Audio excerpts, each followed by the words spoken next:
Welcome back to Urban Legend Hunter. If you enjoy the stories, consider liking and subscribing. Now let's get into it. My name's Evan. This happened in late October of 2019, somewhere in the southern Appalachian Mountains, a few miles off an old service road near the Tennessee-Virginia line. It wasn't an official campground, just a spot near a shallow creek where we'd camped before. My friend Derek and I took a 3-day trip like we always did once the weather cooled down. The second night around 10 p.m., Derek grabbed his water bottle and said he was going down to the creek to fill it before bed. He took his flashlight and walked through the trees. And after a few minutes, I called out, "You all right?" But there was no answer. So I walked down with my flashlight, and his water bottle was laying on the ground near the creek. His flashlight, too, it was still on, just sitting in the mud like someone had put them down or dropped it. But there was no sign of a fall, no footprints heading in any type of direction. I checked the bank, the trail, even walked up and down where the water narrowed. No movement, no broken branches, no torn clothing. Nothing. At first light, I hiked back towards the road until I got service and called for help. By afternoon, there were deputies, rescue teams, dogs, all of it. They searched for days. They didn't find any tracks, gear, clothing. Just one partial boot print on a slope about a quarter mile from camp facing uphill. Nobody could say for sure if it was his. Now, Derek didn't have a reason to run off. All of his stuff was at camp. His backpack, jacket, phone. It's been years now, and they never found him. But something still doesn't sit with me. I can't help but think of all those old campfire tales about the mountains and the things lurking in the forest. Maybe after all, they're not just stories. My name's Matt, and this happened in May of 2020 in the Appalachian Mountains of eastern West Virginia. It wasn't far from the Monongahela National Forest. Two friends and I, Corey and Luke, hiked out to camp near an old unused fire road. We'd been coming to that spot since high school. The second night around 1 a.m., we were sitting by the fire when we heard something moving just inside the tree line. Not fast, just slow steps like something circling us. We figured it was a deer.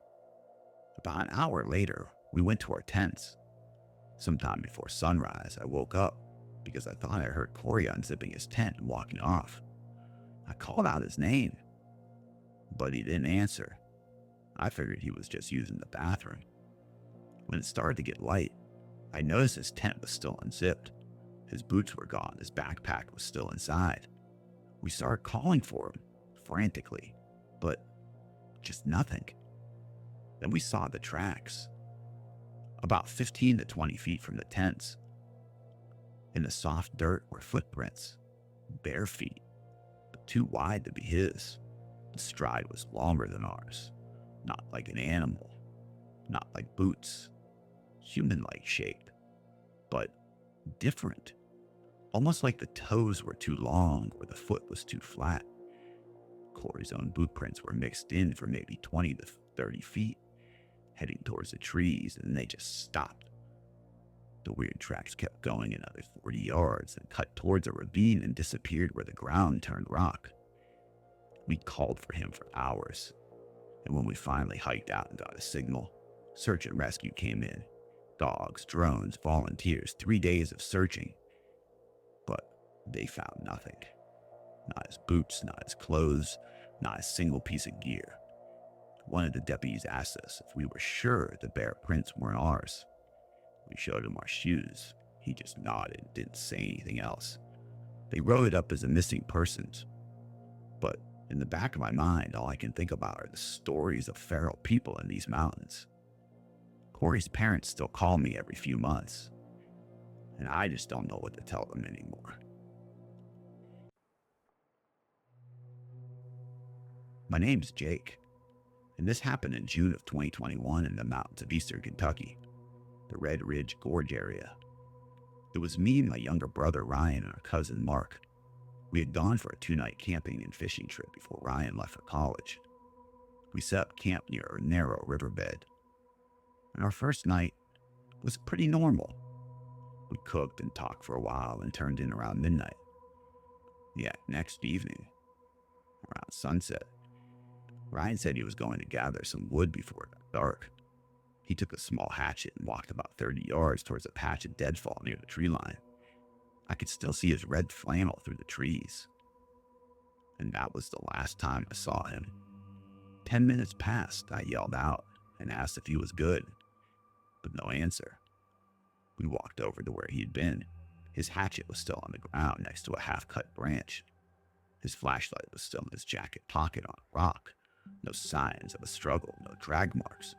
His footprints went a few feet into the trees and then again stopped. Like he stepped forward once and then never stepped again. The ground wasn't rocky. It was soft dirt and moss. If he walked away, we would have seen it. We split up and searched both sides of the river until dark. And at one point, Mark thought he heard someone call his name from upstream. But when we went that way, there was nobody. By morning, we hiked back to where we could call for help. Deputies and search teams showed up. But they didn't ask us the same questions over and over. Did he argue with anybody? Did he have a reason to leave? They kept circling back to the same detail, how his footprints just stopped.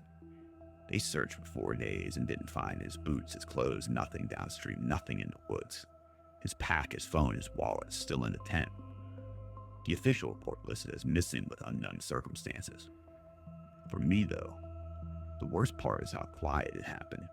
No screams, no sign of panic. He was just there 1 second, and the next, he was gone.